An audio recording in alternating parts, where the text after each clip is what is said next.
One. Spags, it's Thursday. I was a little hungover this morning, but I'm ready to rally for a big splash play draft today.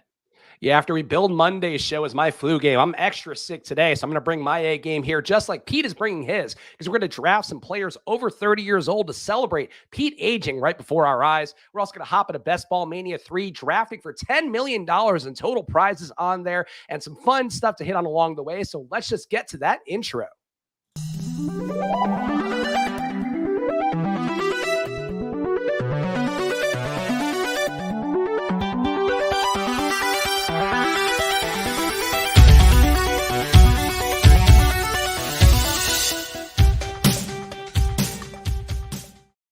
Hello, everyone, and welcome to another edition of Splash Play, the fantasy football podcast for every game under the sun. And once again, I'm Chris Spags, sounding a lot like Lindsay Lohan today, I think, joined by your friend and mine, the birthday boy, Pete Overzet. Pete, how are you doing? How are you feeling? Yeah, I was just going to say, you're supposed to sound like I'm supposed to sound after a night of drinking. What got into you? Did you lose your voice? So, yeah, basically been coughing a lot over the last few days, been nasally, not sleeping very well because breathing is an important part of sleeping, Pete. So, yeah, after Monday, I was like, oh, this isn't that bad. I'll get through this easy. Both Luca and I have been suffering with this virus that my mother-in-law provided to the both of us. And she's actually got Luca at the pediatrician right now trying to do make-good. She brought soup. She brought cookies. She's doing everything she can to make up for the fact that my first Father's Day, Pete, ruined completely this weekend. Yeah, that does not sound fun here. What did you guys have on tap otherwise? Well, we were going to smoke some steaks, have Alex's family over for a barbecue, celebrate, of course, the fact that one of my testicles is able to create a living being, which is a proud moment for all of us. But yeah, instead, I just want to convalesce and be alone for the most part, because that's what Father's Day, I think, is about, is like, you got to celebrate it the way you want to. And for me, that means probably being alone in bed, watching YouTube videos, maybe rewatching Ship Chasing. I don't know. I mean, people did seem to enjoy that show last night. Although I'm a little hesitant to get people conditioned to thinking that they want me to drink every Wednesday night, and that is not sustainable. Yeah, if you want to see drinking, Friday, I think I'll be keying up the Spags solo stream on the Splash Play channel. And I don't care how sick I am. If I'm this sick, I'll be having some hot toddies or some whiskey. We'll be getting into that one. And I feel like, Pete, well, let's get the plugs out of the way. First of all, make sure you are following at Splash Play Pod. We do follow you back on there, whether it be on Twitter, on Instagram, or TikTok. We always try to make sure to show you guys a little love back at Splash Play Pod. And also make sure you're following at Peter Overzet, following at Chris Spags, and subscribe to Pete's channel as well as the Splash Play channel, because that is the home, the Splash Play channel, of my solo streams. And of course, check out footballoutsiders.com. Lots of great stuff coming up down there. The Football Outsiders Almanac, a big deal coming up in about a month. So go check that stuff out at the site. Lots of articles as well going on. Some dynasties of heartbreak, talking about teams that have struggled over the last few years and maybe have some uptick coming in their potential, I guess. Teams like the Bengals in particular. Let's go check that out at footballoutsiders.com. Pete, I do have a bone to pick, though, with one Liam Murphy, who was on Ship Chasing yesterday. Liam right now launching his YouTube channel. And I guess, did you check out any of his streams so far today, Pete? Because I think he is currently in the midst of a stream-a-thon. It's so funny you say that, because I did, just for a second, I was like, oh yeah, his stream's going on. So I pulled it up, and I just missed the screenshot by a half a second, but it was just a blank screen. He had left the frame. There was just like the draft board and a banner going. And then he immediately came back. I was really hoping to get the screenshot. My tweet was going to be, Liam finally figured out how to create a YouTube account, but not how to stream himself. So yeah, the whole Liam thing last night, if you guys made it to the end of Ship Chasing and saw how the sausage got made for booking this marathon, it was very, very funny. Yeah, so I will be joining that stream at 4 o'clock, so right after this show. So I'll be rolling my fantastic voice into another hour. And Pete, like you and I are both paid professional content creators. We are both men who have a rate. Pete gets paid to do this show by the company I work for. I get paid to do shows normally, but you do something for free to help people out. And I was willing to do the show for Liam, of course, a millionaire best ball winner. Liam then sends me a DM with the link to join the stream, and also notes, and actually, I should pull up the DM to read it because I don't want to misquote Liam here, of course, our Best Ball Mania 2 winner, who deserves all the respect in the world. Liam sends a message saying, thanks so much for coming on my channel tomorrow. Here's the link. You're scheduled for 4 p.m. Eastern. If you like 50% of the team we draft, send over $12.50 to Liam-Murphy603 on Venmo, and I'll mark it after the stream. If not, I'm happy to have 100% equity. Looking forward to tomorrow. Please let me know if you have any questions. So not only am I doing free content to help out somebody with 1,000 followers on Twitter who just launched the YouTube channel, why I'm sick to the balls, I'm being charged $12.50, Pete, for the right to draft a team with him, which seems absolutely insane. Am I off base here? No, you're not. It's absolutely hilarious. I also saw this coming by a mile away and turned Liam down. I didn't want to join his parade of cattle lining them up at the country fair, just all for his YouTube channel. So yes, I dodged that bullet. And Liam, he's learning. He's learning. How I believe we call them soft skills. The kind of soft skills needed to have relationships and friendships within this industry. He's off to a rough start, but hopefully he learns from this lesson. And when people are doing you favors to grow your YouTube channel, you're not milking them for an extra $12.50. When you're a millionaire, a literal millionaire. Like, it's insane to me, but go check out Liam's stream if you want. Watch this show first. I need to go check it on a replay or whatever, but I'll be on it at 4 p.m. and I'm not giving him a $12.50. Like, I think that's what's going to happen for sure is I can't justify paying money to do free labor, Pete. No, and I mean, I think there are unspoken rules like Spags. I settle up with you every couple weeks when we do drafts on each other's account because, I just think it's the right thing to do. But we're in a partnership on the show, not asking someone to do us a favor to help promote our live stream. So I appreciate Liam's, doing it by the letter of the law. I think he is trying, when I did my stream with BBM3 last year, and that was the team that finished top 10, finished, I forget what it was, 25,000. BBM3 had sent me the money right after for it. And to be completely honest, I would have, given him half of that regardless of whether he did it or not. So I think Liam is just trying to make sure there's no ambiguity with future prizes, but I would hope he would just label all of those as, Spags draft, kitchen draft. And, if those teams do well, he would, of course, take care of the people. Because I've thought about this too, right? Where it's this butterfly effect where you're like, oh, well, if I draft a team on chip chasing and that's on my account and then I have to split it. And it's like, well, I wouldn't have done that draft otherwise. And we wouldn't have made those selections otherwise. So it's like, of course, this is all happening because of the people you're doing it with. But God bless Liam. Look, I mean, I'll be on the stream in a little bit, so I'm supporting him as best I can. And I had to air that out right now. And if hopefully gives Liam a little bit of a boost on that one as well with the promotion aspect. And go check him out. If you want a guy who's going to nickel and dime his friends for free spots for $12.50, go check out Liam Murphy's YouTube channel because that's the exclusive home of such activities. Oh my God, incredible. Well, Pete, I think it's time. I guess, is there any NFL news you want to hit on? I know the Fantasy Life newsletter, of course, my go-to source for information when I'm stretched for time before a splash play episode.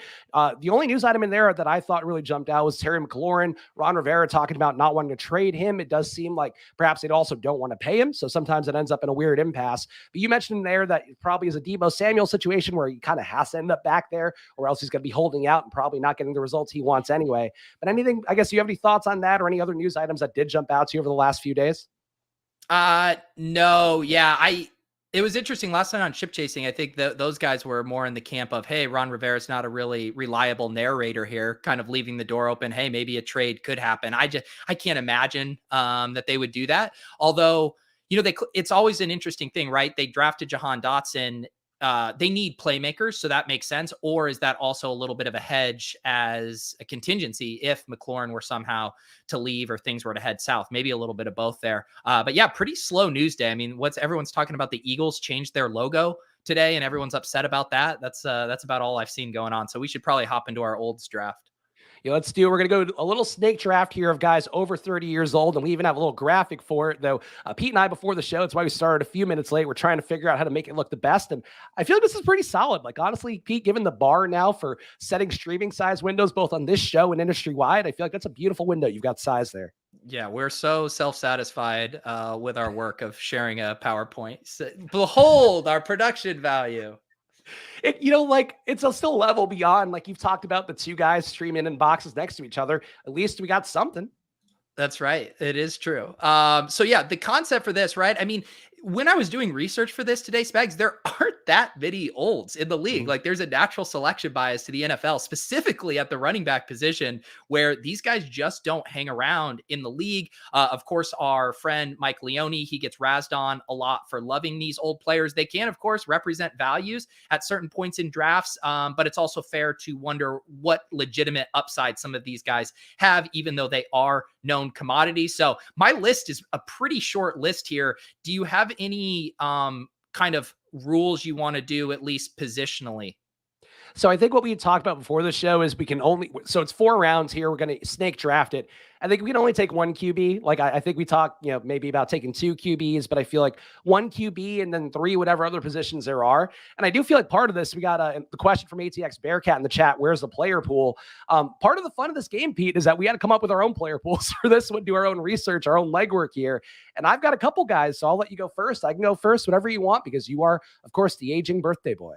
I mean, I think there's a clear 101 in this draft, so I will happily take first. I was doing some research. I was on the Pro Football Reference screener, filtering for players born after June 16th, 1992. So, we're out here grinding, and I believe Travis Kelce has to be the 101. You were on the same thing? Yeah. It's the exact same page. It's honestly different dates than Google has for some of these guys if you Google them, but you are right that Travis Kelce is the easy 101.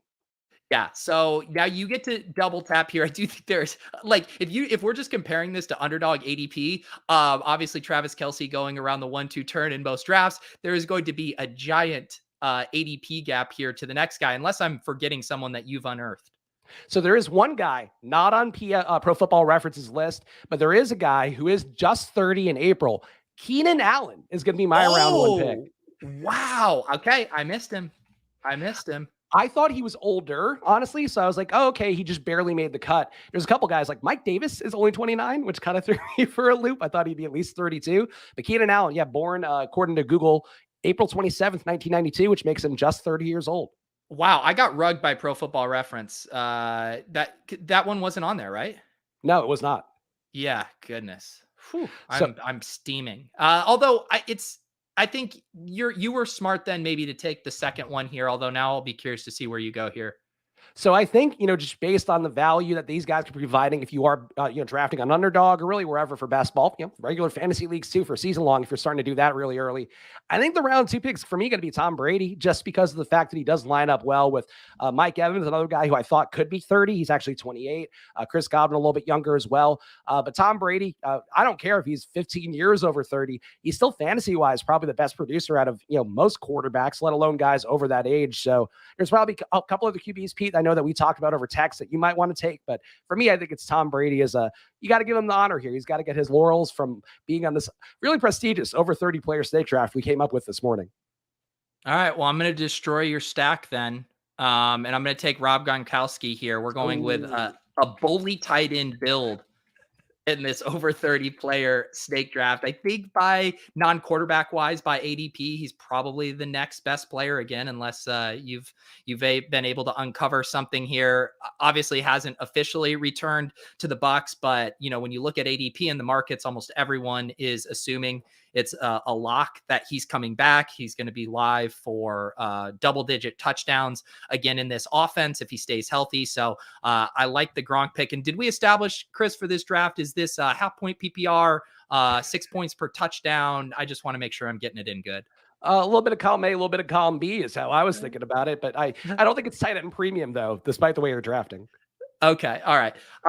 So I do have my next pick ready here, and I'm going to take my quarterback. Now, I guess I could technically wait until round 4 just because you are now locked out. But just since you took your quarterback in round 2, I will take Russell Wilson. He is 33, but mainly for that week 17 correlation, that Denver, Kansas City game, I got to have my bring back with Russ Wilson and Travis Kelce. Can we give Russell the extra L on his first name, please? Come on. You were so distracted by the spelling that you missed my really funny week 17 correlation joke in an over 30 player snake draft. I just want to make sure our PowerPoint graphics are accurate on the screen for our stream. But I do think Russell Wilson, you probably could have made the case I should have taken him ahead of Tom Brady, especially given that his stack is probably a higher ADP stack. I guess it kind of comes down to the wash, right? Broncos and Bucks, like where you have Cortland Sutton and Jerry Jeudy, and then you have Evans and Godwin. Like, They're probably the receivers are similarly drafted, I would think, for both those guys. Real quick too, just before we do the last round pick here, are we going to force a running back selection? Because it is real. I think there's only two viable options. So, okay, I'm curious what you think the options are. So I could take two more receivers here, but I can take a running back if you want me to leave one receiver available. No. I mean, looking at my board, there's two wide receivers available and two running backs available. Okay. So on my board, I'm going to take Marvin Jones next. He's 32 years old, viably getting drafted, pairs well with Trevor Lawrence, a guy, I guess it wouldn't be shocking if he got cut in the preseason, maybe, but still a guy that theoretically factors into the Jaguars' plans, was the best receiver for the Jags last year, and I think can benefit from that team being better this year. So I feel like Marvin Jones, Pete, would grade out a little bit ahead of AJ Green to me. Yeah. I like that pick. I think it's a good one. I still think I prefer Julio Jones, who is going to be my last round pick. Maybe we do the running backs as a bonus round here. Julio, I do think shouldn't be free in drafts right now. I do think when he signs with a team, specifically if it's a team with a lot of opportunity, I know we've seen the Packers kind of rumored, that would obviously make a ton of sense. And I think if he signs with the Packers, at the very least, he's going in like the Jamison Crowder range in round 11 or 12, if not maybe a smidge higher. People are going to start to really come around on Julio once we can pair him with an actual quarterback. So I'll scoop Julio here in the fourth.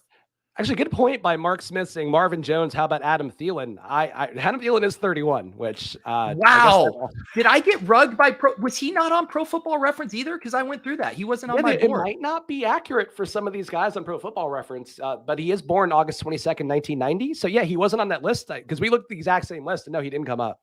That's it. From now on, I'm exclusively using an age database that I don't know whether it exists at footballoutsiders.com. Down with Pro Football Reference. They've rugged me. I should have definitely have taken Adam Thielen. That's true. If you want to go to footballoutsiders.com, no inaccurate ages there. Every age is as true to the day as could possibly be. I haven't fact checked that, but I can only assume that's the case. I'm actually going to take Mark Ingram for my round 4, though, because we didn't know Adam Thielen was an option. Mark Ingram, at least, is a lower ADP leverage play and a guy who could be in jail for part of the season, I guess, be part of how that could go for Alvin Kamara. But still a guy that's been getting to work time and time again. Wouldn't be shocking to see him get cut and end up somewhere else where he's still, not a bell cow back, but a guy who can get those goal line touches and can get enough work to be useful. So I would say Mark Ingram probably a little more appealing to me than AJ Green, but I just wanted to take a running back, so we at least took one. Yeah, so the only other running back I had flagged along with Mark Ingram was Rex Burkhead. Rex Burkhead, still maybe an outside chance that he, is getting, 7 to 8 touches a week in the Texans offense, but that was about all I could muster up running back wise. I mean, I couldn't even find another one. It's once you're over 30, you are not long for the NFL. Also, Mark Smith is killing us in this game. DeAndre Hopkins also over 30, and granted, he is currently suspended for juice, but he turned 30 June 6th. So actually another one that Pro Football Reference missed. No, but yeah, it is interesting. Mark brings that up. If you read the rules, though, you know that we are offering half of the prize pool, which is $1 million, to the winner of weeks 1 through 7. And because of that, in this specific format, Hopkins isn't really viable. That's true. Our over 30 player snake drafts have very specific rules. And unfortunately, when you have too many PDs in your system, you're just actually also not eligible anyway. So that's unfortunate how that goes. But we made that into a solid draft, Pete. I feel like we picked some good guys. Yes. Let's hop into a Best Ball Mania draft here now. All right, let me get into this. Of course, we're going to be doing it. I'm going to be producing this draft once again. So I think Max is asking earlier on what the process is for getting in here. I'm going to pull it up. I'm going to give you guys a few seconds to jump in, but you can see we are playing Best Ball Mania 3. Of course, download Underdog for yourself, or just go to the website, underdogfantasy.com, and use the promo code SPLASH, double your deposit up to $100 on there. You can play Best Ball Mania alongside us. New puppies coming out as well soon. So go check that all out at Underdog Fantasy and play alongside of us. And I'm about to hit enter now, and then I'll hit the yes button. So hopefully you guys can time this out correctly. And let's go, Pete. Have you done some Best Ball Mania drafts? Are you digging in now that the puppy's gone? I have been trying to squeeze more in on my own time here. So yeah, I went, yesterday I tweeted, I don't know if you saw my tweet. I was going to do a cardio club, and it was so nice out that I was like, I can't do this inside. So I went for a nice walk outside and drafted a truly pure zero RB team where I didn't take my first running back until the double digit rounds. And yeah, I had to do it to save the brand because you guys continue to try to expose me as a running back lover. That was that your one with Brees Hall, or is that the one that was on ship chasing that I saw briefly? Brees Hall was ship chasing. Yeah, last night, I think, or the one I did, I guess I posted the screenshot of the first part of it, not the end of it. I believe one of the Bills running backs ended up being my first, and then I grabbed like Spiller and Gainwell and Dameon Pierce, and rounded it out that way. So Pete, I was actually did a Spike Week stream this week with Rob Coakley, and Pete and I both are going to be on the Best Ball Royal Rumble they're doing over on the Spike Week channel on Friday night for brief intervals on Friday. So Rob was another guy who was sizing his window differently. I feel like I've gotten like the plus EV window sizing approach by you browbeating me because this window's pristine right now, and they're not, as we talked about with Liam, not a lot of pristine windows out there industry wide. I know it. Yeah. And I tuned into the ETR stream the other day with Herzig and Leone, and they had the skinny thing too. It's, maybe I just need to kind of have everyone come on this stream. I will browbeat them, embarrass them until they figure out how to properly size it. And then the viewers can actually see a decent amount of the board and not a small sliver. I mean, I look at all the glory here on the screen. You can see each pick flying by, but it is one of those things where I do feel like I got a little bit of a life hack from you, Pete, that I normally wouldn't give you credit for. But here we are as we're about to pick after this one. Yeah, you're always loath to give me credit for my great ideas in StreamYard production. We are in a gross spot here at pick 6, unless this individual wants to go rogue here and let us get Jamar Chase. I'm hoping that they take a running back here, but we'll see what. I hate it when they. I hate it when they time out and get the player. I would say we take Diggs here, but I know you are a big running back guy. You might want me to take Derrick Henry. What do you think? No, I've been taking Diggs in this range. All right. We won't time it out. We'll give everybody those spare seconds of their lives back. Yeah. Everyone, I'm trying to see if I recognize names in here. I did see JW got the influencer 101 there. Jason did not time out. I have Chase. We'll pick faster then. There's no reason to sit there deliberating, Jason. And M Hiding, who's usually MJ Hiding in the chats in here too. So there we go. He's in the chat. We know the rule, right? Even if I always say like, oh, I don't know if I recognize all these names, by the end of the stream, they will have outed themselves in the chat. See, Andrew, he's Limehouse. Oh yeah. Now we also have Dobby and Short Gamer TV, one of the regulars, GA. Also, oh yeah, we got this is I think at least half of our people, if not a little bit more. Bullock, you don't have to announce that you're in the chat. It's Death, Taxis, and our 16-year-old super fan. Bullock on the iPod Touch that his mom allows him to use because she won't give him cell phone access. Type it away. The thing that's tough is she does have an hour limit set on it, so Bullock actually does have a hard out for these shows. Oh, Bullock always doing a great job in chat. We appreciate all of you guys tuning in. Make sure, of course, you are subscribed to the Peach channel and the Splash Play channel so you can catch my solo stream on Friday, where hopefully my voice will resemble the normal baritone that I bring to the airwaves over and over again. But either way, hit the like button, whether you're watching on Peach channel or the Splash Play channel. It really helps us out a bunch. How bad was the hangover, by the way? How deep did you go in last night? Because I didn't get a chance to watch because of my being enfeebled. My final tally on drinks was 4 margaritas at dinner, 32-ounce Modelo, and then 3 more cans of Modelo. I chugged, just absolutely chugged so much water. I was a little foggy this morning, but I avoided the headache, which is always kind of my big hangover goal. So yeah, I was hungover, but no headache. Was you declaring that you could be Gretch's dad when you were peak hammered? Because it seemed like your zoom in on the camera must have been a very drunk face, Pete. Yeah, that was definitely at the height of it. Normally after one draft on chip chasing on Wednesdays, I'm getting a little tired. I'm ready to power it down, but no, we were ready to go full Spags and drunkenly hop in a second draft. Tequila does. I mean, that was what one thing a bartender friend told me years ago. You take one shot of tequila and you're a better version of yourself. And after that, your mileage may vary. But we are back on the clock here. We got DeAndre Swift. We got Tyreek Hill. The tight ends are all gone. So I mean, I would say Swift or Higgins. Higgins, huh? Okay. Yeah, I'll do Higgins. I don't know if you heard, but the Bills and Bengals do play each other. Wait, in week 15, is it? No, it's actually week 17. Yeah. Oh, I didn't even know there was a week 17. That's crazy. I know, it's nuts. It used to be just 16 weeks, but they did extend it last year, and so now a lot of the contests have the final week in week 17. I can't wait until there's like 20 weeks because the NFL gets greedy again and you have to keep talking about your week 19 correlations and how important they are. Like every year, just keep adding one on. How much is that going to kill my SEO? Week 19 is all that matters. And then that's like, why does he have this week 17 video?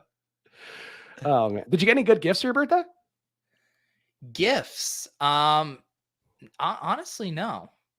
I don't think Me sending you my Wordle puzzle, I think, was probably the best one. I have to assume. My parents are paying for our flights to come out because we're going out to Colorado in July, and so that was their gift to us, which was nice as the sex bots descend here. Yeah, the sex bots. I mean, they're giving you their own gifts where you could delete Tinder and still we have sex cheaper. What is that? Like, that's not a sales pitch. That's a terrible slogan. We have sex cheaper. I'm so sick of this goddamn expensive sex. We do it on the cheap. We do it with like aluminum foil. Call it a day. The grocery bags are our condoms. We just do it cheaper. Yeah, they can't avoid it. All right, what are we looking at here? Let's see. On our board, looks like we're not getting an elite tight end, I guess, unless we want to. We should take one of these running backs. Should we? I mean, I also don't mind Mike Williams. I do like. I mean, Kamara hair seems nice, but because but Mark Ingram we took in the other draft. I don't want to leverage against that. I'm going Mike Williams. Fine. High estrogen draft for us today, Pete. Always. Nick, trust me, I know, but I can't reason with this guy. I mean, Kamara is too. They both are pretty good ADPs, but the heart wants what it wants, Pete. And I'm sick. I need all the things that'll make me feel slightly better. And that's Mike Williams, a little binky for me to hold on to. Yeah, my philosophy is I believe these guys are going to be more expensive as the season goes. Specifically Kamara. I think when we have some certainty on them, Kamara is going to at least be a mid-second round pick, if not higher. So I want to get my exposure to these guys now, and then there'll be easy fades come August when some of the better wide receivers are getting pushed down a little bit. So, I mean, Nick Chubb at this spot, my God, someone take Nick Chubb. Maybe he'll fall back to us, Pete. And then it would be like, oh, that's the meta game I've been playing was holding off for Nick Chubb. That's not happening. Eric Z saying, do you really like Diggs and Higgins at 1 and 2? Feel like Higgins falls around 3. Is he drafted on Underdog? Because I don't see Higgins falling around 3. Higgins does not fall. I think Higgins is absolutely mispriced. I think Higgins should be going where CeeDee Lamb's going, and if not higher than CeeDee Lamb. I like Higgins better than CeeDee Lamb. So I have no wherever you're taking Higgins there.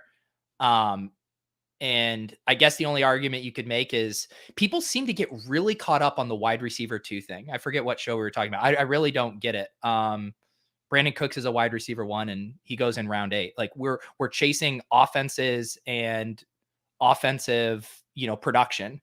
And if the pie is big enough, it can easily support 2 superstars, which is what Chase and Higgins are. So yeah, I'm still, I would probably have as much Higgins as I do AJ Brown if they were flipped. It's just AJ Brown ends up going a little cheaper. AJ Brown's the guy who slides like 2-3 picks in the third, but Higgins is pretty reliably gone by 3-1, right? Would you say at like the latest? Yeah, I mean, I see him sometimes go pretty high in the second, so I didn't mind taking him where we did. But I think Higgins goes pretty early, and Tyreek has also fallen a lot in drafts. And I've been in AJ Brown, who you mentioned, also falls a lot from where I've been seeing as well. But yeah, I think Higgins also, like, to me, makes sense because he has leverage on Jamar Chase. If you didn't get Jamar Chase and you get Higgins, like, you are kind of saying, oh, Jamar Chase is a little bit worse this year, or he gets hurt or whatever, and Higgins then benefits more. And I think there's logic on that front too. All right, let's see what we're looking at here. I mean, I would say an elite tight end, but I guess we do have Allen Robinson there too if you wanted to get the week 17 correlation. I think we should take Herbert. Really? Okay. So you'll take the stack over the correlation. Okay. I can live with that. Yeah. So I'm not in this range, and I actually want to circle back to a comment here after we make this pick. Someone said, what happened to not reaching for correlation, Pete? So I talk about this in the week 17 video, that there's two places where I'm willing to reach: at the very top of drafts and at the very end of drafts. And it goes back to the thing I was just saying about Higgins being mispriced relative to Lamb, in my opinion. But overall, like, after those top 5 picks, I think it's such a flat tier. And the ADP is just a reflection of the market's confidence in ordering those. I don't actually think it's representative, or you're sacrificing points per game taking Higgins 5 spots ahead. Like, I think he's interchangeable with guys in that tier. So I have no problem reaching when you're 17th, 18th. You want to take a guy who's not getting drafted that late, go for it. And at the top of the drafts, I think setting up unique combinations specifically, not that we set up a unique combination here, but I just don't think picks 5 to 20, order them however you want. You can go look at like the year over year of how those guys finished, and that ADP is not going to be as predictive like in those tighter bands. Yeah, I think that's logical. And I would say too, like, I've talked a lot about the ideal QB zone that I feel like pops up a lot in the RotoViz articles. We're trying to take guys around 6 through 13, taking both your QBs there. But like Herbert, for me, that's getting different. It's taking Herbert there. But like, it's also, he's at ADP. Like, there wasn't anybody else we loved. Like, I wouldn't have minded taking one of the tight ends because I didn't think they were going to come back. But there was a chance Kittle could have fallen to us, and then we would have had Herbert and Kittle. That was going to be the point I was going to make, is Kittle has been sliding. Like, I've seen him go at 5'8" and 5'9" in some drafts. And I do agree with you. I love getting the elite tight end, but just knowing that there was a chance he could fall back, I felt like prioritizing Herbert there made a little bit of sense. Okay. Not a great group of running backs, but we could take Cam Akers, who's fallen a lot, and he is behind ADP here, and get that correlation. I'd probably do Akers with our stack. All right. That works. What's his ADP these days? He's at 40 something now. 45. We got about a 10 pick slide there. Yeah. Nice value. Yeah. And man, I am glad to kind of see that Amari's ADP is kind of getting in check. I don't know what caused that, if it's just more uncertainty around Deshaun Watson, but he was way too pricey. And I think he still might slide a little further. I'm trying to think of like what will be my entry point to start getting some more Amari shares, but I'd like to see him probably, maybe into round 6 before I feel like sprinkling him in. And Cam Akers has fallen enough. Like, I mean, it's easy to kind of poke holes in Cam Akers overall, just because of the fact that, there are a lot of running backs in that room. They did draft another one in Kyron Williams, in addition to having Darrell Henderson and whatever else they're going to bring into that room over the course of the preseason. But I would say, to me, like, Cam Akers was getting 25 touches a game coming off that Achilles injury or whatever it was last year, go right into the playoffs and getting a lot of work. So you got to think they're motivated to give him touches and see how that goes first. And if that is the case, like, he could be very valuable, could also kind of, be your leverage against a lot of the other Rams players. Like, we didn't get Kupp, we didn't take Allen Robinson, so maybe a lot of that touchdown production goes to Cam Akers.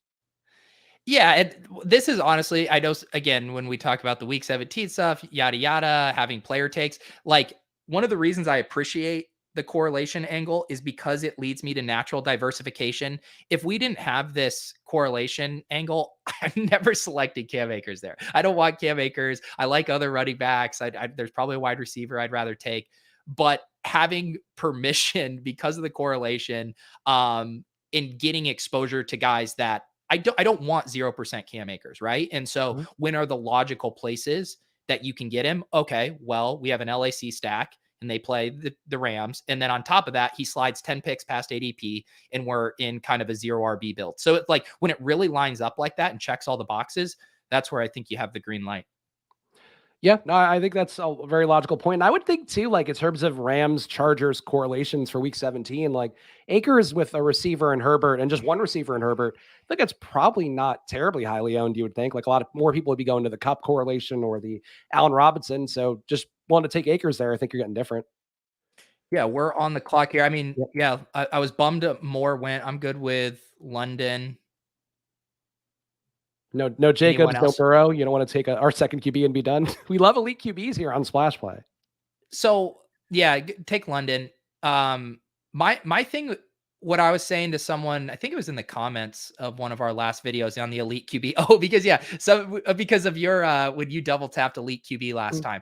I think my kind of take on it is, I'm not anti elite QB necessarily, but I do really want a discount on one of them if I'm doing it. Probably the second one. I just don't like forcing it there. And again, trying to think, you know, in a single game week, like, is it the best use of our 6th round pick to see if, Burrow can outscore Herbert by like 1 or 2 extra points at the quarterback spot? Or is it worth it to grab a rookie like Drake London, who could realistically put up a 30-point week and end up in our flex there too? So it's just like not my favorite way to allocate resources in the BBM3 structure overall. Now, that said, I also think these are the scenarios where it's like, let Joe Burrow go here because we like Drake London. And if he falls back to you, boom. Now, again, similar to the Akers thing, you've gotten the permission in the green light to go the double QB because you got the discount on it. I think that makes sense. We took Herbert a pick ahead of ADP is what I was looking up there as I was moving the screen around. So yeah, I think that's a fair way to look at it. I just, as I talked about when we did do the double elite QB draft, like I get scooped on QB so often and it's been starting to drive me insane. I haven't been drafting as much this week. Just kind of to let the best ball mania stuff. I'm going to get hard, I think. And I'm going to get hard. I'm going to go hard in July and August, no bonks.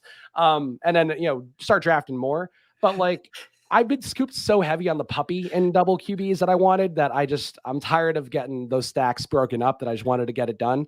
But your point's probably a smarter way to do it rather than just holding revenge in mind when drafting your QBs. Let's see what we have going on here with this pick. Ooh. Should we take Hawkinson just to be done at tight end? Or not be done, but, I mean, he's again a guy I don't feel like reaching for because I've gotten him at pick 90. So taking him at, I don't know. I would probably just take I'd probably take Hopkins. This would be a spot where I'd get exposure to Hopkins with our Drake London. I mean, now that we know he's 30 and also out for so long, I don't know, but I think that it does make sense to have a bring back here for our week 17 correlation. Drake London, DeAndre Hopkins. I hope Hawkinson comes back because otherwise I think we're really going to be fishing at tight end. Yeah. Alex says, I was told last night that you can't take 2 QBs early. You guys can't beg us to sauce your teams and then get mad when there's not consistency overlap. Because if I politely say, oh, that's a really nice structure you made, then everyone gets mad that you didn't get sauce. So yes, when you ask for the sauce, you're just going to get hot takes that might not actually be true. But I still maintain that I don't want to be reaching or even taking elite QBs at cost. Like I need a discount on it to do it. Yeah, no, I've taken Mahomes sometimes. I think it might have been on one of my stream drafts where he fell to like the late 4th round and was like, okay, I'll take him here. I think your point about the value part of that is important. And you are a value hound. I can't howl. I've actually watched your best ball breakfast and was like, I would like to howl on a stream. And this is not good howling conditions for me, but value hound. Wow. Maybe just leave that bit to me. No, I couldn't even do it too. I bailed on it. Let's see here. The chat was talking about Burks. That was actually another news item. I believe, what was it? I'm searching right now. He wasn't showing up to minicamp. He's been unavailable. He was out initially because of the asthma, and then I think was just not practicing. And Vrabel was kind of, I don't know, ambiguous about it, but kind of throwing him under the bus.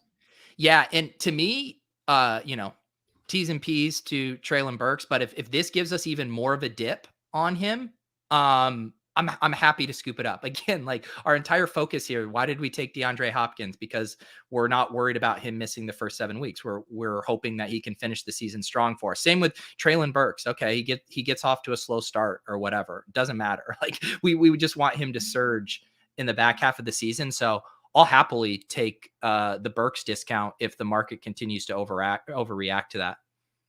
Yeah, I mean, Burks, I've talked a lot about some of the player profile or college dominator numbers recently and just, trying to be not slavish to those, but certainly paying more attention to him. And Burks is the top guy in the class. Like I think he had 32% of his team's production overall in college and, fits that A.J. Brown archetype, kind of a slow, big bodied guy, but still a lot of production there and a high level of competition in college. So I like Burks a lot, but I think if people are going to make him fall, like I'll happily take him when he falls. Yeah. We're coming up in a pick here. No weird draft so far. This is such a weird take. When has a running back ever come back from an Achilles and been good the following year? How about when Adrian Peterson had an ACL tear and they came back and crested 2,000 yards rushing? The ACL stuff isn't near as big of a deal these days. We're on the clock here. Anybody jumping out to you, or should I just go with the Dallas Goedert cue that I put in? That's fine. Sorry, I didn't get to see the board quick enough to No, it's look. okay. I mean, we didn't have anybody else that made a ton of sense, like Stafford. We don't want Trey Lance. Kenneth Walker, rebranded officially as Ken Walker on here, which I had not seen yet. I like that. I think Ken Walker, though, could easily fall back to us. So I didn't feel like we needed to press that. I've been really coming around on Walker a little bit. I like him a lot in this range. Yeah, I think he's a solid play. And, a lot of people, we both like Breece Hall a lot. So I'm not going to say that, Ken Walker is necessarily as good as Breece Hall, but the scenario is there for him. I have a lot of Rashad Penny, and I do think at a certain point in my best ball mania exposure, I have to start prioritizing Ken Walker a bit more because Penny can be okay as the lower ADP guy, but it's just as likely that Ken Walker comes in and is actually a monster. Yeah. And I mean, just in general, it's not the exact same comparison, but JJ late round QB also, by the way, going to be on randomizer tonight. He's done a lot of work looking at those ambiguous backfields. And, last year, I think the Edmonds Connor was a really good example of that. And I would say Walker and Penny are going in similar ranges. Edmonds was going in the Walker range last year, Connor going in the Rashad Penny range. And you just want exposure to those backfields. And I get the knock that Seattle's offense isn't going to be as good as, the Cardinals, but we also know Pete Carroll wants to run the ball at all costs. So I think there's gonna be plenty of volume there. And those rookies have a chance to surge late. I still have been grabbing Patterson, unless you have anyone else here that you like. I was thinking Patterson or Singletary for the correlations. Yeah. All right. I'll go Patterson. Why not? Another guy over 32. He's 32, I think, is what I saw on wow, we really Pro Football Reference really screwed us on our draft. My board seems so small using their database. It's funny too, because Pro Football Reference, I think, is really a fantastic site. Basketball Reference is what I build all my NBA stuff off of. So I have an affinity for them, but they're usually spot on in a way that age chart was not spot on. It missed a lot of those. Mark Smith had a better chart than Pro Football Reference had, which I don't know how that happened. I know. This is a funny thing with the naming conventions with Kenneth and Ken Walker, because last night on our draft, I like using Rotoviz has this command center during a draft, and it kind of syncs with your FFPC account. And so you can see, best available based on Rotoviz ranks and ADP, but something with the Kenneth Walker name isn't synced up. So in Rotoviz, it always shows Kenneth Walker as being available because I guess on FFPC, it's Ken Walker. Anyway, somehow the name match doesn't work. So I'm sitting there hammered last night being we got to take Kenneth Walker. Everyone's he's gone 3 rounds early, but I got rugged on that because of Ken versus Kenneth. I think he prefers Ken. I tend to, when the Consigliere is talking about playing God, you got to call the guys what they want to be called. It's weird when they go with another name or another version of a guy's name for forever. And it's no, I actually prefer to be called Ken. I agree. Let's change it to Ken. It's just odd that it got that far down his life where everybody's yeah, Kenneth Walker the third. He's no, I'm just Ken Walker. That's a pretty big rebrand for a guy coming into the NFL. Yeah. I mean, and sometimes I can't tell. I mean, I know, Underdog, we changed from Will Fuller to William Fuller the fifth. And they're just using their stats provider and database for those. But I wonder how that actually gets processed. Does Fuller and his agent go to the league and request an actual name change under their I'm just wondering how that actually materializes. I mean, they have to file to change their jersey number. So you'd think they have to make some sort of process, I guess. But that's the NFL bureaucracy we don't hear much about when we're drafting fantasy guys. And frankly, I'd be curious to know too. You noticing this? Here, hang on. Let's go back to the board or the queue. Oh, we are on the clock. Okay, yes.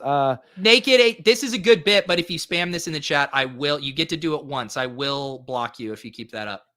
So we didn't take Walker. Should we take Penny? Yeah, I'm good with Penny. I like Penny and Ramondre. Okay.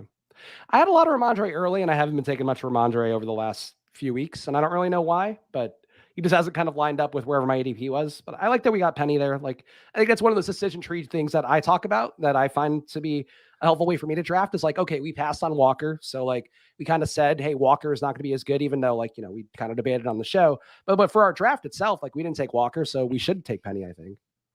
Yeah, I missed, I'm trying to keep track here. So we had Philly at tight end, doubled up on Atlanta, and then got our first Seattle. So we're live. I guess there really aren't any Jets that are going to be. I guess Michael Carter could come back, and that would be not terrible. Yeah, I'm definitely not like forcing those running back stuff. There is a bit of a. Let me see the running backs available here. Mm-hmm. Oh wait, oh no, I popped it out. Oh no, this is scary now. Okay, no, I see it fine. Okay, I was worried about there being a new tab, a new window, but here are our running backs. We should also kind of think through what our quarterback strategy is going to be, because I guess outside of Atlanta, all of our other quarterbacks or stacked quarterbacks are long gone. I mean, I feel like now we're probably in taking Trevor Lawrence and cobbling together Jacksonville late and maybe Houston. Daniel Jones too, maybe. We also could, I mean, there's still plenty of backdoor options here. I just like to plan ahead a little bit, seeing what stuff you could potentially set up. It would have been more logical if we took Ramondre, but I never take Mike Gesicki, and we could probably get Gesicki and Tua. Yeah. The other thing though, too, which is nice, like even if you grab Gesicki, it also leaves you open, even if you miss Tua, then setting up, a Bourne, a Tyquan Thornton, and then getting Mac Jones late too. So we think it'd take Gesicki here, or is there anybody else? I mean, I like Jameson Williams too, which also opens up Jared Goff. And I do think I think there's a little bit of a gap after this. All right. I'll take Jameson Williams. We're a little light on receiver. Like we ended up going a little bit RB heavy in the middle there. So I think taking one guy who's got some upside with Williams, I'm all right with that. Yeah. And we also have a lot of, between Williams, Hopkins, even maybe Drake London starting slow, we have a lot of guys that might not give us production at the start of the season. No, that's a fair point. Yeah. All right.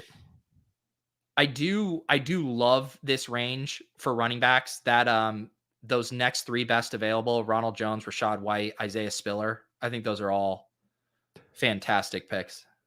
So Bowling saying Spags gonna need throat lube. What? I don't know what throat lube would be, but I think normally tea and honey, if you're a broadcasting professional, is one way to get your voice lubricated. I don't think they sell throat lube in the store unless Bullock knows something from his mom.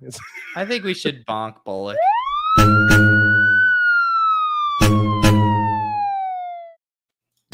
What? Matt saying don't like having Hop and Jameson. I mean, I guess the point you made, Pete, would be the reason why, but I don't see any other reason to not want those two together. Yeah, no, that's what I was saying. If you stack up way too many of those guys that are injured, suspended, rookies, yada, yada, I could get how it'd be an issue. I don't think we've pushed past that yet. I just think it is something to file away as we go throughout the rest of this draft, that we want to make sure that we do have enough. It's a balance, right? You need to advance out of this 12-person grouping. But ultimately, we're still trying to pack in as much upside for the playoffs as possible. And Jameson Williams has said he's going to be available for training camp. Like, obviously, we are still a month out, so there is enough time for him to get there, and it seems implausible.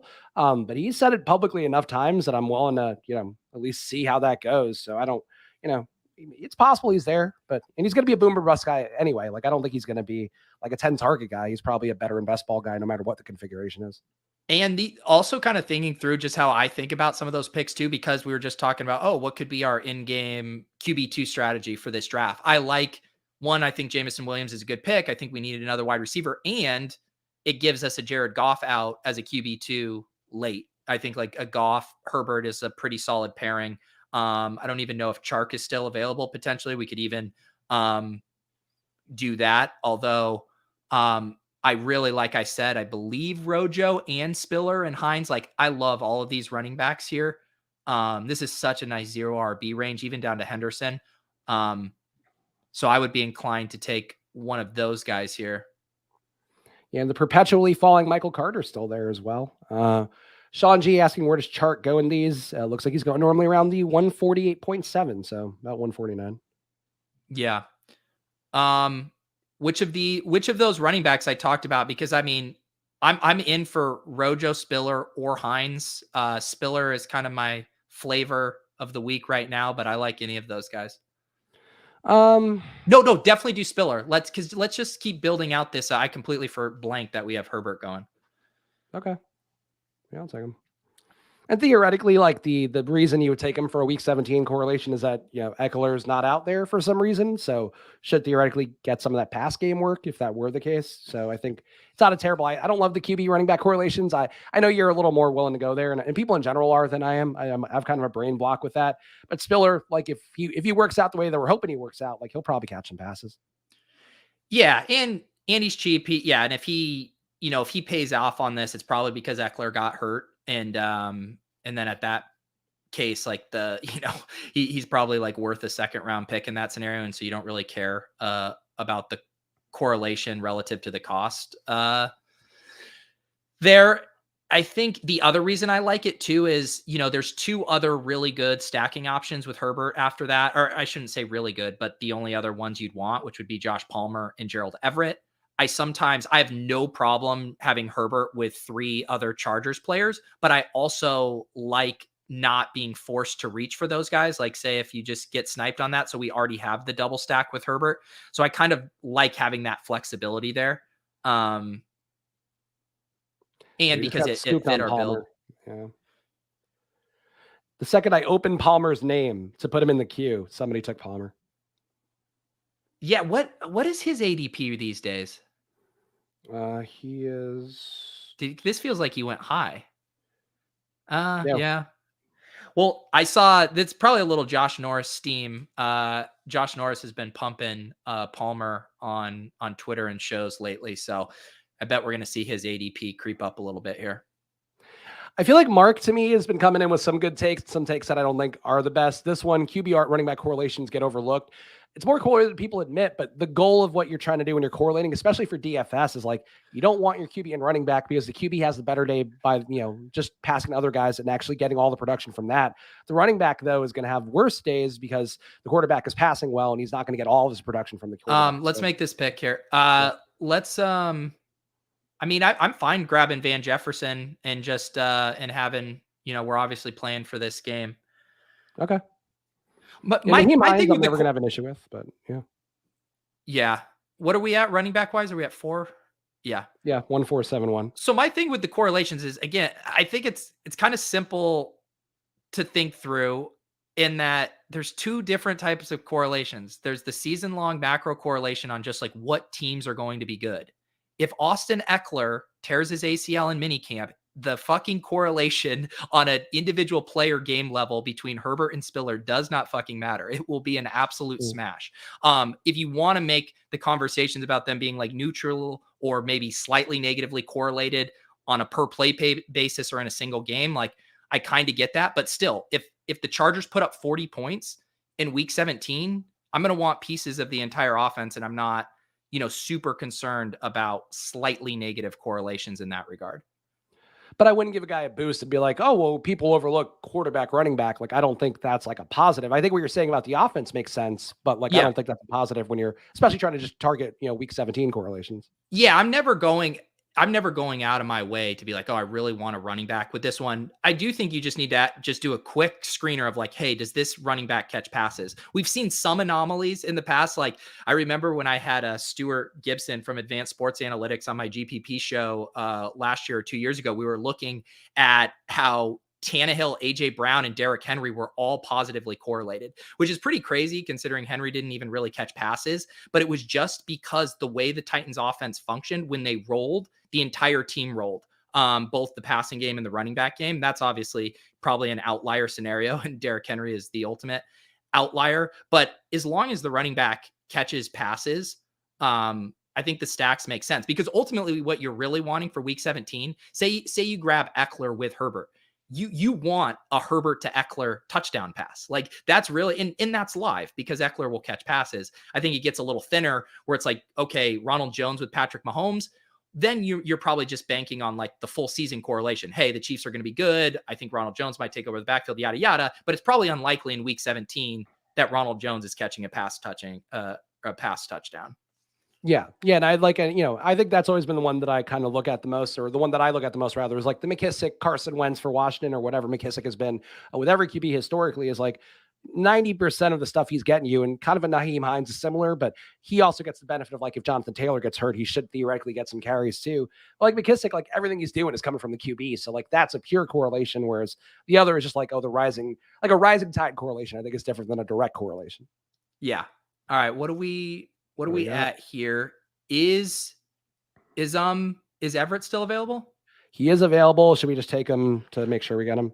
I think so. This is kind of the spot where it's like, what? There's one tight end ahead of him in ADP. Yeah, Njoku. Yeah, I think we probably risk on losing him if we don't get it. No, I think that's fair. We punted enough, and now we're already scrapping at QB. I know you're a little willing to kind of get weird with the onesie positions, but I hate getting the number 2 of either tight end or QB super late, just because I feel like the overall quality of the lineup feels like it drops off a lot. I don't mind it if I get an elite one, right? So I think we paired it well at tight end. We didn't get the super elite. We didn't get the Waller or Kittle. If I get a Waller or Kittle, I'm more willing to say get an Evan Ingram later, something like that. We got Goddard, so then it's like, all right, let's push up where we get our tight end too a little bit. Everett definitely kind of fits that bill. And then with quarterback with Herbert, I mean, the capital we invested in Herbert, I mean, we need him to smash for this team to have any chance of being good. So then I'm a little more willing to push our QB2 out. So who are our options right now? Jared Goff is still a stat candidate. Yeah, I think I got Matt Ryan doesn't correlate with anything we have. Mac Jones. Yeah, I think it's Goff. Let me see our wide receivers again. The other thing we could do too, and like I'm more willing to push it than most people. Like you might. I'm actually curious on this because on a build like this, I think my preference would be Goff. If Goff fell to us at a good price, I think I'd prefer him. If not, I'd honestly have no problem ripping a Herbert Ritter team. Okay. I mean, yeah, GA asking Mariota or Ritter. I have enough Mariota, so I'm willing to give you Ritter, but I think it's still Mariota. Like I think Mariota starts the season at least and has a shot to win the job. Then I feel more comfortable with that. But Ritter's getting a chance. Like they have been pretty clear, Ritter's going to get a chance to win the job in training camp. So like it's anybody's guess who gets there. It just feels to me more like Mariota. Like this is his last shot. If he doesn't win this job, like he's not starting anywhere again. Yeah, I think I might just be in the minority with it. And I know, Pat was, telling me last night, Ritter's just not good. If he runs a lot, it might not even matter. And I don't know. It's just, I just hate betting on needing Mariota to just hold on to that job for 17 weeks. Do you think so? Speaking of the running back correlations, I feel like Jamal Williams wouldn't be a bad pick here if we are going to end up on Goff. Okay. I don't mind that. I did that move the other day, I think too, where grab Jamal and then I think I actually ended up getting sniped on Goff and it didn't work. But it happens. Right, there we go. So Jamal Williams, and then we are at currently a 1.572 build. So probably one more running back and definitely at least one more QB. Yeah. So we have 3 more picks, and I think one more wide receiver. Yeah. Maybe. Yeah, I know Dricko had an article about running backs this week on RotoViz that he told me to take a look at, and I just haven't. I looked at it quickly and didn't take any lessons away from it because my brain fog is not the most helpful thing in the world right now. But like there was some takeaways that he had in his article that he did most recently for RotoViz about people not taking enough running backs, and I take 5 a lot, and I do feel like 6 generally seems more optimal, and 7 if you are doing zero RB a lot like I am and like Pete used to do, that 7 sometimes could be even more optimal. Yeah, the other thing I think we should think about, if we are setting up this Jared Goff stack, we will have the double. We won't have a Bears wide receiver. I think Pringle and Velus Jones would also make sense as our kind of third or our final luxury wide receiver pick. Yeah. I, I think Pringle's underrated. Like, I do think, Velus Jones, certainly the rookie coming in, getting his locker next to Justin Fields, like all that stuff does read well in news headlines. But like, Pringle was quietly better than Hardman was last year for Kansas City and DeMarcus Robinson. Like, he was actually pretty good overall. Yeah, I don't mind Pringle. I don't think he should be going. I mean, I've said this on the show before. I don't think he should be going in the 18th round. Like, I think he should be 16, 17, like as a guy who they signed and went out of their way to get. And, somebody has to catch balls in that offense besides Mooney. Let's see the board here. I'm just curious doing I mean, actually, it seems highly unlikely we're going to get sniped on Goff. I mean, there's a ton of quarterbacks here, and we could even, that's the nice thing about, we could set up anything else we wanted here. Like we could do a Matt Ryan, Paris Campbell. We could do a Ryan Tannehill, Nick Westbrook, Keenan. Not that I necessarily want to do that. We could do a Mac Jones, Tyquan Thornton. So, I mean, there's plenty of other kind of options here, although I still kind of, I think, prefer to round out our Lions stuff with Goff. Yeah. I don't mind waiting until the 17th for Goff. Like, I don't think there's going to, I mean, let's see who's picking after us. All these guys have 2 QBs except for this guy. My only, what is, if there's a running back we like, I definitely don't mind waiting, but I also think this is a pretty flat tier of running backs. Yeah. I mean, McKissick gives us a little bit more of a floor, but we don't really need the floor at running back as much this draft. We are on the clock though. Do you want to just take off? I think I'd just take off. I mean, yeah. Right. Unless there's a running back you like, I don't mind McKissick. Like, I do think, you've kind of sold me on the value of McKissick, especially when you have flimsier running back rooms where it's like he's going to give you a couple catches and do something useful. But, like we need Goff in this build. We probably don't need McKissick in this build. Right. And I view Jamal Williams and McKissick and James White all as like very similar picks. And I normally don't want to have 2 of those types. I don't mind having one of them, but I'd rather kind of swing for the fences with another one of our running back picks. I mean, Deontay Foreman remains one of my favorite picks in this range just because the upside is so big with an injury. GA making a good point. He is in the draft as well as in the chat, but Watson going undrafted, he asks, Watson falling precipitously. And like, you could kind of talk me into not drafting him, but it does feel like at a certain point, somebody's going to take him. Yeah. I mean, he is starting to get more interesting. Again, like in our build, I don't think we just take, Deshaun Watson just because he's there. But if you had drafted a Kareem Hunt and a David Bell and you're kind of just fishing around for your QB2 and he's sliding, then I start to think it gets pretty interesting. Yeah. I feel pretty gross because I think I have some like round 11 or round 12 shares of Deshaun Watson early on in BBM. Yeah, I was going to say, especially at a Best Ball Mania, like you're getting him at a good value relative to a lot of the other lineups with him because he was going like around the 100 spot for a while there. Breaking news. Rookies and Sophomore 2 is live.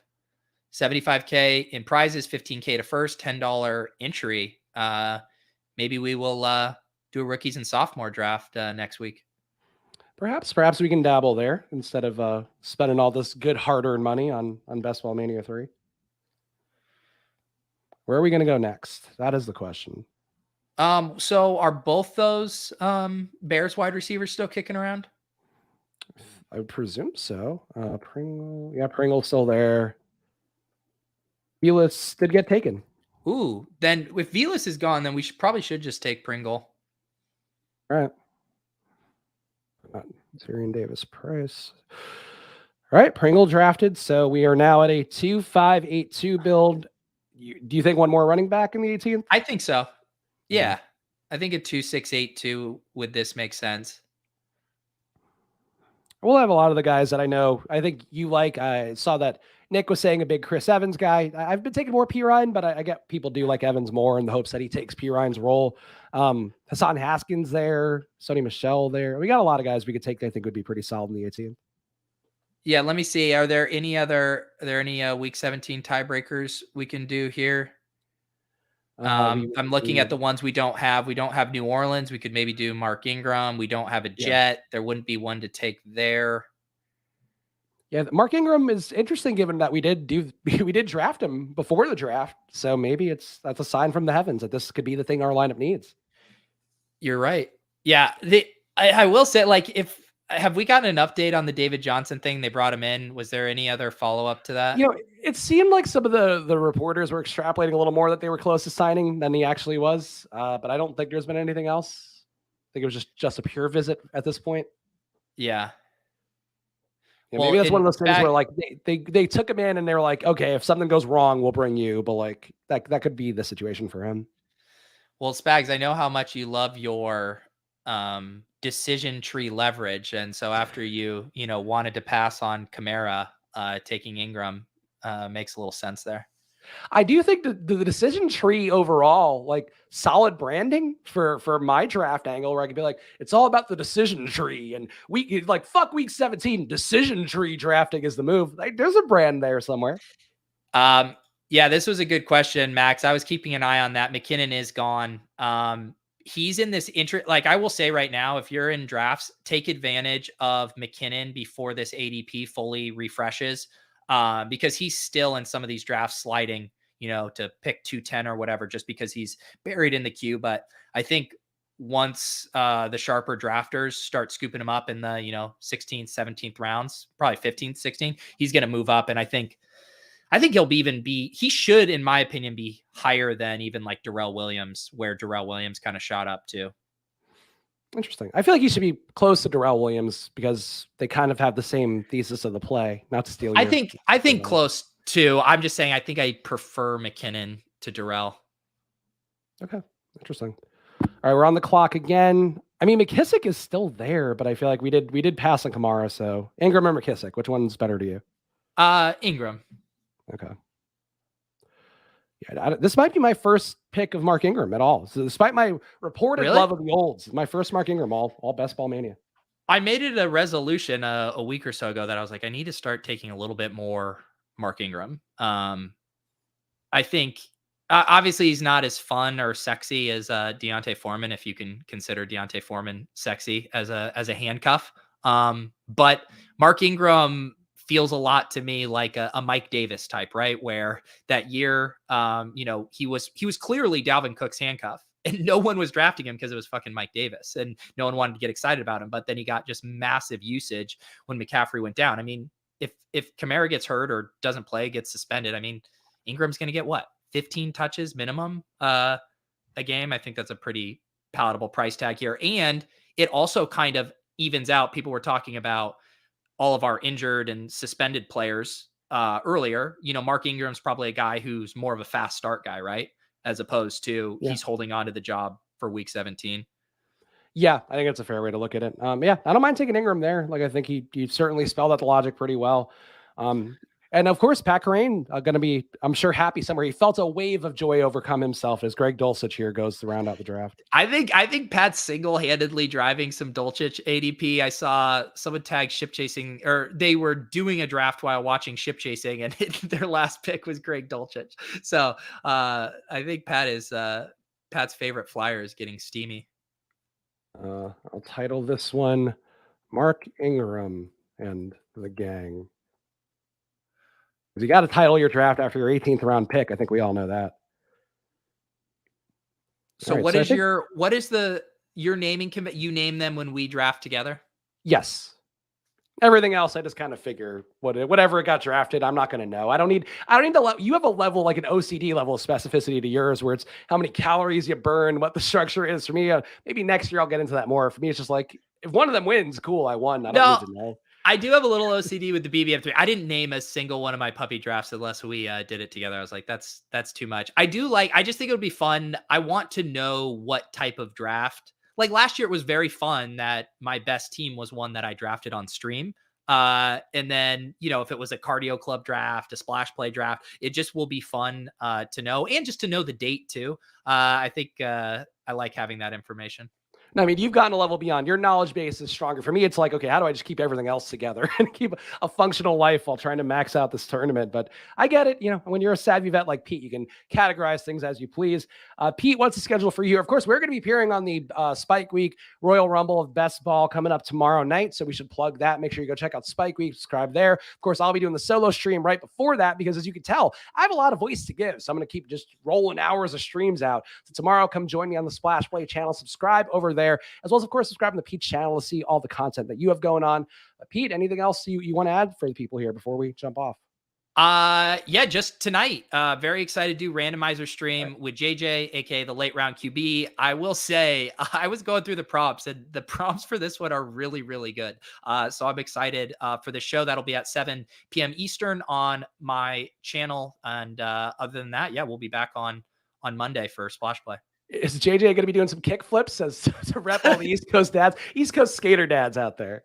That is definitely a genre, the East Coast skater dads. All right, make sure you follow at Peter Overzet. Check out Randomizer tonight at 7 o'clock. Follow at Chris Spags. Follow at Splash Play Pod, where we follow you back, whether it be on Twitter, on Instagram, or on TikTok, because that's kind of love we show to you guys. I'll be back tomorrow, and I'll go check out Liam's stream in, I guess, 20 minutes, because I'll be over there. And otherwise, see you guys soon. Bye.